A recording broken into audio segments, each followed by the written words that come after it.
Hello friends, स्वागत है आप सबका मेरे चैनल फाइनेंस का ज्ञान में। मैं आपकी प्रॉब्लम इतनी सरल कर दूंगा कि आपके चेहरे पे हंसी मैं डबल कर दूंगा। दोस्तों, मैं आज आपके लिए लेके आया हूं कि फाइनेंस कंपनी में कितने पोस्ट होते हैं, कितने प्रकार के जॉब होते हैं, आपको जानना ज़रूरी है। आप कमेंट भी करते हैं सर फाइनेंस कंपनी में क्या है, ये सेल्स एग्जीक्यूटिव क्या है, सेल्स एसोसिएट क्या है, सर फील्ड ऑफिसर क्या है, ये तमाम प्रकार के जॉब होते हैं। तो इसका आज मैं आपको कन्फ्यूज़न दूर करना चाहूँगा कि क्या क्या होता है और कितने प्रकार के पोस्ट होते हैं, ताकि आप अप्लाई करें तो आपको अपने एजुकेशन के हिसाब से पता हो कि मैं किस पोस्ट के लिए अप्लाई करूं तो मेरा जॉब लग सकता है या फिर मैं किस पोस्ट में अच्छा काम कर सकता हूं। अक्सर होता ही है कि हमको फाइनेंस कंपनी में 4-5 ही पोस्ट पता होता है, एक फील्ड ऑफिसर, एक फाइनेंसर, एक कलेक्शन वाला, तो हम उन्हीं में अप्लाई करते हैं। बाद में ये काम हमको जमता नहीं है तो हम काम छोड़ देते हैं। तो पहले ही हमको पता रहे कि हमको क्या काम पसंद है, हमारे एटीट्यूड के हिसाब से, हमारे क्वालिफिकेशन के हिसाब से, हमारे रुचि के हिसाब से अगर आपको काम पता होगा, पहले ही काम पता होगा, तो आप उस काम को बेहतर कर सकेंगे और लॉन्ग लाइफ कर सकेंगे और जीवन भर करके एक अपने लाइफ को बेस्ट अपॉर्चुनिटी की तरफ ले आ सकते हैं। तो मैं स्टार्टिंग करता हूँ क्योंकि तो फाइनेंस कंपनी में बहुत से काम है। फाइनेंस कंपनी पर ईयर इसको बदलती रहती है। जैसे पहले एक सिंपल देता हूँ उदाहरण मैं आपको।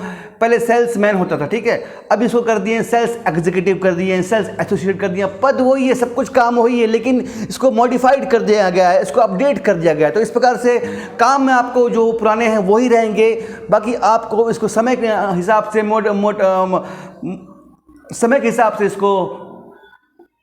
समय के हिसाब से इसको बदला जा सकता है और उसका मॉडिफाई करके अलग नाम दिया जा सकता है, लेकिन काम वही रहेगा। स्टार्टिंग करता हूँ। सबसे पहले होता है जूनियर सेल्स एग्जीक्यूटिव। हर फाइनेंस कंपनी में होते हैं जूनियर सेल्स एग्जीक्यूटिव, जो 12th बेस भी होते हैं और किसी कंपनी में ग्रेजुएट बेस भी होते हैं। जो स्टार्टिंग में बिल्कुल जिसको नॉलेज नहीं है उसको जूनियर एग्जीक्यूटिव में ही रखता है और उसकी सैलरी बताऊँ तो बाकी एग्जीक्यूटिव से लगभग हाफ उसकी सैलरी का बात आज नहीं करूँगा। सैलरी के लिए आप बोलेंगे तो इसके लिए मैं एक अलग से वीडियो बना दूंगा कि डिटेलिंग सैलरी बताइए सर इस हर कंपनी के बारे में, मतलब एक कंपनी का मोटा मोटा बता दूंगा तो उसके हिसाब से सब आप हिसाब से अपन बना लेंगे, ठीक है, अगर आप बोलेंगे तो। आज मैं सैलरी की बात नहीं करूँगा, पोस्ट की बात अपन डिटेल करते हैं। काम इसका वही रहेगा जूनियर एग्जीक्यूटिव का, वो सीनियर का काम करेगा, वो बड़े बीएम का भी काम करेगा। मतलब सिर्फ नाम उसका सीनियर जूनियर एग्जीक्यूटिव है, ये क्वालिफिकेशन बेस और नो एक्सपीरियंस बेस पे काम होता है। वही काम उसको फील्ड पे लोन सेल करना, रिकवर करना, सब काम उसका होगा, ठीक है।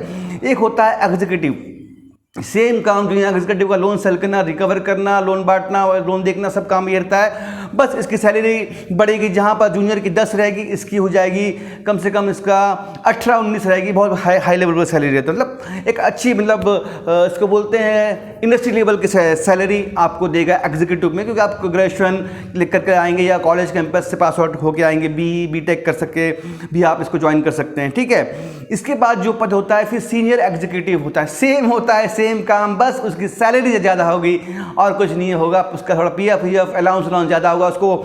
जैसे आपको किसी वो बोलेगा कि आप 5000 के होटल में आप रह सकते हो तो उसके लिए चीज़ 10,000 के पहुंच जाएगी। आप बोलेंगे ट्रेन में आप इसमें सफ़र कर सकते हैं सेकंड क्लास में, उसके लिए फर्स्ट क्लास रहेगा। तो ये बस सुविधाएं उसकी बढ़ जाती है सीनियरिटी के हिसाब से। बाकी वो से काम धाम सब कुछ उसको भी फाइलें करनी पड़ती हैं, उसको भी कलेक्शन करना पड़ेगा, सब करना पड़ेगा। अब आ जाता है प्रोडक्ट मैनेजर। देखिए ये होता क्या है, जब अपन एक कंपनी में 4-5 साल दे देंगे या MBA करके अपन घुसे तो अपन को एक प्रोडक्ट दे दिया जाता है कि आप इस प्रोडक्ट को हैंडल कीजिए। चाहे प्रोडक्ट व्हीकल हो, चाहे वो बिजनेस हो, चाहे वो अपना गोल्ड फाइनेंस हो, मतलब हर प्रोडक्ट, मतलब आप समझ गए होंगे, या फिर कंस्ट्रक्शन इक्विपमेंट हो या फिर एग्रीकल्चर हो, एक प्रोडक्ट आपको दे देगा। इसमें आपको काम करना, आपके नीचे एग्जीक्यूटिव रहेंगे, जूनियर एग्जीक्यूटिव रहेंगे, सीनियर एग्जीक्यूटिव रहेंगे। इनसे आपको लोन काम करवाने का, लोन बंटवाने का और उनको सेल करने का, ये काम रहेगा प्रोडक्ट PM का, ठीक है। इसको बहुत अलग अलग बहुत से नाम दे सकते हैं, मैं डिफाइन नहीं कर पाऊंगा, बहुत से कंपनी में अलग अलग नाम है, लेकिन है ये प्रोडक्ट एग्जीक्यूटिव या प्रोडक्ट मैनेजर या प्रोडक्ट जो भी आप बोलो, ठीक है, प्रोडक्ट इंचार्ज। एक होता है असिस्टेंट BM। असिस्टेंट BM क्या करता है, BM के हिसाब से ही रहता है, लेकिन कोई जो छोटी ब्रांचेस हैं, बड़े ब्रांच में तो असिस्टेंट BM का काम नहीं रहेगा, छोटे ब्रांच है उनको, लेकिन मल्टीपल लोन उनको बांटना है, काम अच्छा चल रहा है तो वहाँ पर उसको किसी को भी एकदम BM बना के नहीं भेज देता है। BM में बहुत पावर होता है, उसके साइन में आप गाड़ी बेच सकते हो, उसके साइन से गाड़ी खरीद सकते हो, उसके साइन से बहुत कुछ कम पैसा, जैसे माफ़ करना है लोन, ठीक है, वो BM 2 लाख 1 लाख तक का लोन भी माफ़ कर सकता है। तो इसलिए उसको वो अथॉरिटी नहीं देता है कि आप किसी लोन को माफ़ कर सकें, उसके लिए आपको ऊपर अपने हेड से अप्रूवल लेना पड़ेगा, आप डायरेक्ट नहीं कर सकते। लेकिन बीएम बनेगा तो आप डायरेक्ट किसी भी लोन को माफ़ कर सकते हो। इसके बाद आते हैं बीएम, ब्रांच मैनेजर, भगवान राजा एक ब्रांच का। इसके पास हर चीज़ की अथॉरिटी होती है, किसी को रखने का, किसी को नहीं रखने का, किसी को निकालने का, किसी भी प्रोडक्ट को एनालाइज करने का, साइनिंग सबसे ज़्यादा कि कौन सी गाड़ी बेचनी है, किसको बेचनी है, कौन सा लोन किसको देना है, कितने पे देना है, किसका लोन को कम दे सकते हैं, किसका लोन को बढ़ा सकते हैं, हर चीज़ बीएम लेवल पर आदमी कर सकता है। बीएम के पास इतनी अथॉरिटी होती है, जिसको 80% फंडिंग करना उसको 95 भी बीएम अप्रूवल लेके कर सकता है अपने साइन बेस पे। और इवन कई बार तो हमें ऐसा भी हुआ, ऐसे भी बीएम है हमारे कि ऊपर से अप्रूवल नहीं आया, खुद ही डीओ मार के दे दिए हैं। भाई कुछ कस्टमर ऐसे होते हैं जो बहुत कंपनी के खास कस्टमर्स होते हैं, ठीक है, कंपनी में काफ़ी सालों से जुड़े होते हैं, लेकिन कंपनी उनको समझते नहीं है। मतलब जो कंपनी के पुराने एम्प्लॉय होते हैं, जो सीनियर बन जाते हैं, पीएम बन जाते हैं, प्रोडक्ट मैनेजर, तो उनसे उनका खुन्नस रहता है। ऐसे केस हो गया था, मेरा ही फाइनेंस था कि एक अपने सरदार जी थे, वो काफ़ी उनकी गाड़ी 4-5 ट्रक हमारे कंपनी से फाइनेंस थी, बहुत पुराने थे, लेकिन हमारे जो पहले के बीएम थे ना, उनका खुन्नस था, दोनों साथ में स्कूलिंग किए थे, तो वो अलग थे, तो उन दोनों को आपस में बिल्कुल नहीं जमता था। तो दिवाली के दिन, धनतेरस के दिन उनको गाड़ी उठानी थी अपने i20, ठीक है, और मैं इसको फाइनेंस कर रहा था। तो हमने सब फाइलें साइन करा के सब कुछ करके वो नई गाड़ी i20 का भेज दिया मैंने, अप्रूवल कर, अप्रूवल तो आ ही जाएगा यार, लगा दिया, 5-5 गाड़ी चल रही है, इतने पैसे वाले बंगला, इतना बहुत पैसे वाले थे, बहुत मतलब वो चाहे तो गवर्नमेंट से भी करा सकते थे, लेकिन वो बीएम श्रीराम से कस्टमर था, श्रीराम ही उनको पसंद था, ठीक है। अब वो पीएम उसको अप्रूवल ना दे, अब गाड़ी उसको उठानी है धनतेरस के दिन, अब वो सुबह से फ़ोन लगाया जा रहा है, सुबह से फ़ोन लगाया जा रहा है मेरे पास में। हाँ जी भैया, हो गया ना भैया, बस 2 मिनट भेजता हूँ भैया। ओ प्रतुल, क्या हुआ तेरा डीओ का? सर भेज रहा हूँ सर, 2 मिनट में भेज रहा हूँ। अरे मेरे को 36-38 बार फ़ोन कर दिया मेरे बीएम को। मैं बोला सर क्या कर रहे हो, हाँ बोलो ना बोलो, मैं सीधा साफ बोलता हूँ इनको कस्टमर को कि ये नहीं हो रहा, नहीं दे रहे हैं अप्रूवल बोल के। लेकिन बाद में बीएम भी फंस गया, बीएम का भी वो खास था, बीएम भी काफ़ी इज्जत करता रहा, भाई ब्रांच में उसकी इतनी गाड़ी लगी हुई है, एक दिक्कत से कितना दिक्कत हो जाए, लेकिन वो पीएम समझ नहीं रहा था। पीएम तो अपना स्कूलिंग का वो दुश्मनी निकाल रहा था, अप्रूवल नहीं दे रहा था, लटका दिया। हालांकि देना ही पड़ता, लेकिन वो डेट के बाद देता, तो उसको वो गाड़ी लेने को मतलब नहीं। वो भी बता दिया था कि मैं भाई वो i20 लेके आ रहा हूँ, बता दिया अपने घर में, पूजा पाठ उसके घर में सब रेडी कर दिए थे। उसका भी अलग बात था एक कि उसी डेट में लेना है, वो भी एडजस्ट नहीं।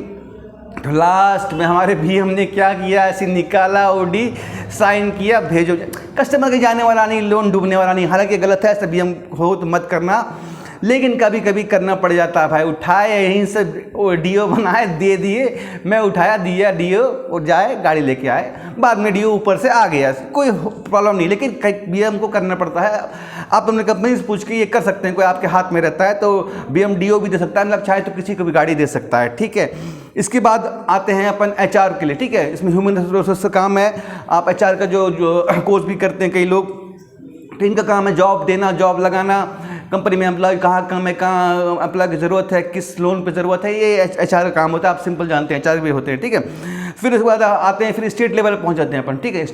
यहाँ और भी हैं, अच्छा सॉरी, बैक ऑफिस में है, बैक ऑफिस स्टाफ है, कंप्यूटर के स्टाफ है, ठीक है। बैक ऑफिस में ऑडिट का स्टाफ होता है, जो देखता है कि कौन सा लोन जा रहा है, सही जा रहा है कि नहीं, कोई फाइनेंसर गलत कर रहा है, सही कर रहा है कि नहीं, कोई कहीं चोरी चकारी तो नहीं हो रहा है फाइनेंस में, कोई घपला तो नहीं कर रहा है फाइनेंस में, कोई लोन का गलत फायदा तो नहीं उठा रहा। तो ये काम होता है ऑडिट में। इसमें भी एग्जीक्यूटिव होते हैं, अलग डिपार्टमेंट होता है। इसके अलावा होता है क्रेडिट का, ठीक है। क्रेडिट के डिपार्टमेंट भी होता है, जिसमें अपन लोन देखते हैं, जो लोन 5 किस्त से ऊपर चले गए हैं, या फिर जिनका डिफॉल्ट हो गया, या जिनका पेमेंट ही रुक गया, या फिर टोटल सीज पे आ गई गाड़ी, ये वो केस को पकड़ते हैं। जो रेगुलर चल रहे हैं केस को वो क्रेडिट पे नहीं ले जाते हैं, ठीक है। जो लोन रुक गए हैं, जो बंद हो गए हैं, जो कस्टमर भाग गया, कस्टमर मर गया, फलना, जो कुछ भी प्रॉब्लम वाले लोन्स को क्रेडिट वाले के पास दिया जाता है, ताकि उसको सॉल्व करें, उसको हल निकालें, उसको या माफ़ करें, या फिर उसको गाड़ी सीज करें, या फिर उस लोन को रिलोन करें, ये होता है, ठीक है। इसमें फिर अलग एक डिपार्टमेंट होता है अपना। जब इतने डिपार्टमेंट मेन होते हैं, इसमें कम से कम अगर देखा जाए तो स्टाफ की, तो मैं बोलूँगा कम से कम एक बड़े स्टाफ में नहीं बोले भी तो 70 से 80 बंदे या 100 बंदे भी लग सकते हैं, जितना बड़ा ब्रांच होगा, जितना बड़ा एरिया होगा। बॉम्बे में तो एक ब्रांच में 100, 300, 400 लोग काम करते हैं, 1000 लोग तक काम करते हैं यार। 100-300 तो यहीं पर काम करते होंगे अपने भोपाल साइड में, ठीक है। जितने बड़ा ब्रांच उतने बड़े लोग, जितना बड़ा रिक्वायरमेंट मार्केट उतना बड़ा अपना ऑफिस, ठीक है। फिर होता है फिर अपना स्टेट हेड हो गया। स्टेट हेड हो गया मतलब एक स्टेट का हेड होता है ये, ठीक है। वो बहुत बड़े लेवल पर काम करता है, पूरे स्टेट को मैनेज करता है, ठीक है। उसमें आपको काफ़ी सारे फाइनेंस कंपनी में देना पड़ेगा। बीएम के बाद पीएम नहीं, बीएम इक्वल होते हैं। बीएम के बाद किसी और सीनियर बीएम में जा सकता है, फिर स्टेट में कुछ क्रेडिट में जा सकता है, फिर उसके बाद फिर स्टेट हेड का पोस्ट लगता है। बहुत बड़ा पोस्ट है, बहुत पैसा है, बहुत कमाई है, ठीक है। उसके बाद मैं डायरेक्ट पहुंचता हूं और वीडियो बताता हूं कि रीजनल लेवल पे ऑफिस होता है, जो एक प्रांत है। पंजाब एक रीजनल हो गया, महाराष्ट्र एक रीजनल हो गया, विदर्भ एक रीजनल हो गया, ठीक है। तो ये रीजनल्स ऑफिस होते हैं जो पूरे स्टेट, हर मतलब 2-3 स्टेट मिलके एक रीजनल बनाते हैं, ठीक है। रीजनल में फिर क्या होता है कि रीजनल में आपके सारे काम होते हैं, आपके सब काम, सैलरी, इंसेंटिव, आपका पीएफ, डीएफ, इंश्योरेंस, क्लेम, पूरा रीजनल ऑफिस से आता है। सीधा इनका काम पूरा आपके ऊपर रहता है कि आपके ऊपर डिपेंड रहते हैं ये कि आप सही रहें, आप सही काम करें। तो इनका पूरा फोकस रीजनल का स्टेट में और स्टेट के अंदर ब्रांचेस में रहता है। ये कस्टमर को नहीं जानते, ये उसको नहीं जानते हैं, ये कंपनी के को जानते हैं। ये कंपनी के लोग को अप्रोच करेंगे कि आप करके दो, आप ला के दो, आप ये चालू करो। आप खुद कुछ नहीं करेंगे, बस वो बटन जैसे ऊपर से ऑर्डर मेला, ये कर दो, ये लोन चालू कर दो, फलना लोन का चालू कर दो, ये फलना कलेक्शन चालू कर दो, इस प्रकार का करना। तो टोटल डिसीजन ऊपर से मेल करते हैं, इन पे आता है और ये अपन को फॉरवर्ड करके ऊपर से कहाँ से मतलब मैनेजमेंट की ओर से, मतलब डायरेक्ट मैनेजमेंट। जैसे श्री राम का कोई रिलायंस का फाइनेंस है, ठीक है, तो ऊपर अंबानी जी कुछ डिसीजन लेंगे तो वो बोर्ड ऑफ डायरेक्टर के पास होते हुए जाके सीधा जाएगा रीजनल में, हर रीजनल ऑफिस में चला जाएगा, ठीक है। अब रीजनल ऑफिस वाले उनको फॉरवर्ड करेंगे स्टेट के पास और स्टेट फॉरवर्ड करेगा फिर ब्रांचेस में कि नया स्कीम आया है, इस बार लोन में अपन इस बार हर लोन में इंश्योरेंस भी देना है, इस बार हर लोन में परसेंटेज कम कर देना है, इस बार इतने की किस्त लेना है, इस बार ये गाड़ियाँ ज़्यादा करना है, इस बार ये लोन ज़्यादा करना है, इस बार ये। तो टोटल जितने भी डिसीजंस हैं वो रीजनल हेड से आते हैं और रीजनल में काम करना बहुत बड़ी बात है। रीजनल में अगर आप, और ये बात ऐसा नहीं है कि रीजनल वाले अलग से आते हैं, आप में से बन के जाते हैं। हमारा प्रमोशन बीएम, स्टेट हेड के बाद फिर रीजनल में प्रमोशन होता है। फिर रीजनल में प्रमोशन होगा तो फिर अपन जाएंगे बोर्ड ऑफ डायरेक्टर्स की टीम में, मैनेजमेंट टीम में, मतलब हेड में। फिर अंबानी जी, अदानी जी के साथ बैठ के अपन काम करेंगे। उसके लिए अपन लग जाएंगे 10-15 साल, वो भी डेडिकेट होकर काम करके, और भी बेटर बॉक्स ऑफिस मतलब ब्लॉकबस्टर परफॉर्मेंस दोगे, तब आप पहुँचोगे रीजनल लेवल पे, नहीं बोर्ड ऑफ डायरेक्टर में रीजनल लेवल पहुंचोगे। और फिर उसके बाद पैकेज तो फिर 20-25 करोड़, 2 करोड़, 3 का 4 करोड़ का पैकेज आपको मिलेगा। आपकी लाइफ फर्श से सीधा पहुंच जाएगी अर्श पर, यहाँ से ऊपर हाई। तो कोई बड़ी बात नहीं। इसके लिए फाइनेंस कंपनी में खास बात यह है कि आप नहीं देखते कि आप MBA हो, BA, BTech कितना परसेंट आया, आपका 90 है, वो सब नहीं देखती भाई। आप फील्ड में परफॉर्मेंस दो, आप ऑफिस में परफॉर्मेंस दो, क्योंकि फाइनेंस है, ये प्रॉफिटेबल बिजनेस है। यहाँ पर आपको टाइम पास नहीं करना, आपको गणित नहीं लगाना है इसमें भाई। ये कंपनी को कैसे भी कलेक्शन ला के दो, मार्केट में पैसा बांटो, मार्केट में पहले पैसा बांटो और उस पैसे को लेके आओ, ऊपर से ब्याज भी लेके आओ। ये काम करके दो। हमको इसके लिए कोई साइंटिस्ट या कोई MBA या कोई BTech की ज़रूरत नहीं है। इस पर समझदार आदमी, मेहनती आदमी या दबंग आदमी की ज़रूरत है, और वही आदमी आगे बढ़ता है। दबंग लोग ही इसमें आगे बढ़ते हैं। जो दबंग मतलब ये दबंग नहीं कि आपके अंदर बॉडी है, आपकी बहुत दबंग मतलब काम से दबंग होना चाहिए ना, आपका एटीट्यूड दबंग होना चाहिए। आप ऐसा नहीं कि बलविस्ट हो, आप यहाँ के डॉन हो, आपने 3-4 मारपीट किया, ये नहीं।